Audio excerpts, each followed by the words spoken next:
Welcome to my channel. Let's talk about something we've all wondered at some point.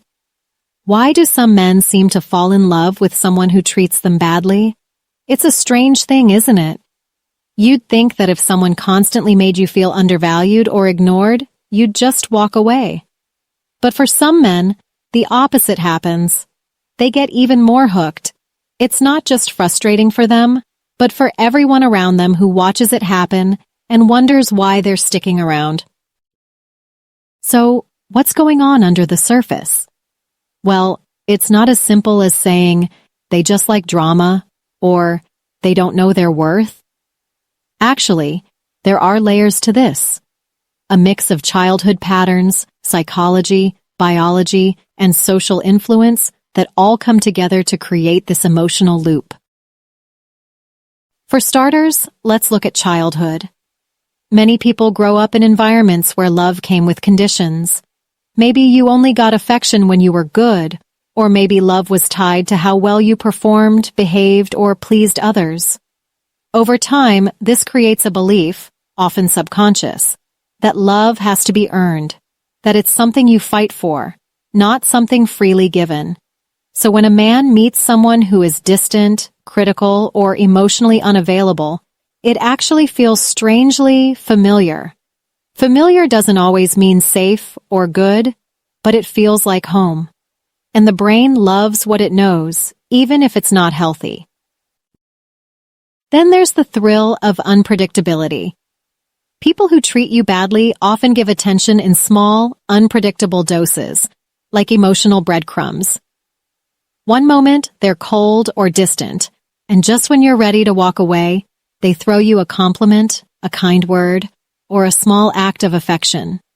That creates what psychologists call an intermittent reinforcement cycle. It's the same principle that makes slot machines addictive. The occasional payoff makes people stick around far longer than they should, hoping for that next win. For men who love a challenge, or who were raised to believe that relationships require constant proving of worth, this roller coaster can be intoxicating. Another piece of the puzzle is ego. It sounds strange, but sometimes ego drives men to stay in relationships where they aren't treated well. There's a belief, often deep down, that I can fix this, or if I try hard enough, she'll change. It becomes about proving yourself, not just to the other person, but to yourself. It's like turning the relationship into a project, and no one likes abandoning a project halfway. But people aren't fixer-uppers. They're not broken furniture you can repair with time and effort. Now let's talk about biology. The brain isn't neutral in all this. It's releasing chemicals behind the scenes. Dopamine, the reward chemical, spikes when you get affection after long stretches of rejection. Oxytocin, the bonding hormone, gets released even during stressful or hurtful moments if there are brief moments of intimacy or connection. The brain can't always tell the difference between healthy and unhealthy bonds. It just recognizes the highs and lows and gets stuck in that cycle. But wait, there's more.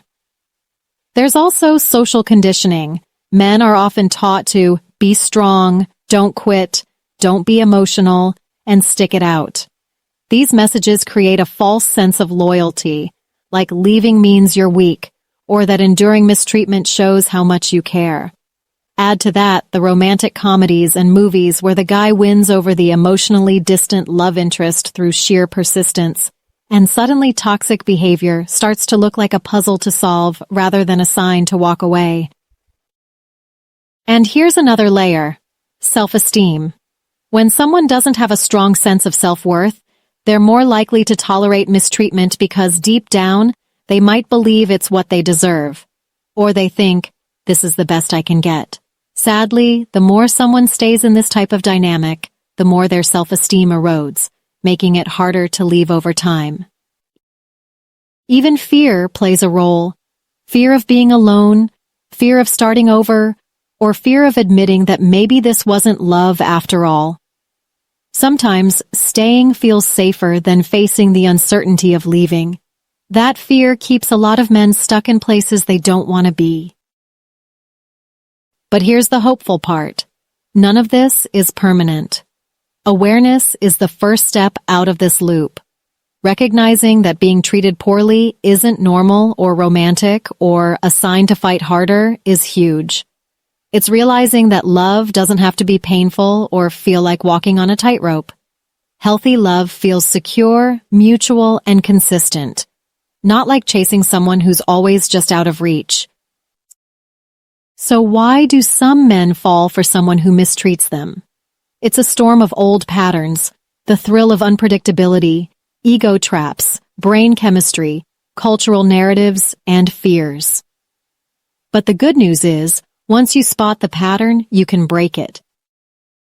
And hey, we've all been there at some point, maybe not to the extreme, but in little ways. That's why talking about this stuff matters. Have you ever seen this happen to someone, or even found yourself in a similar situation before? I'd love to hear your take on it. Drop a comment and share your thoughts.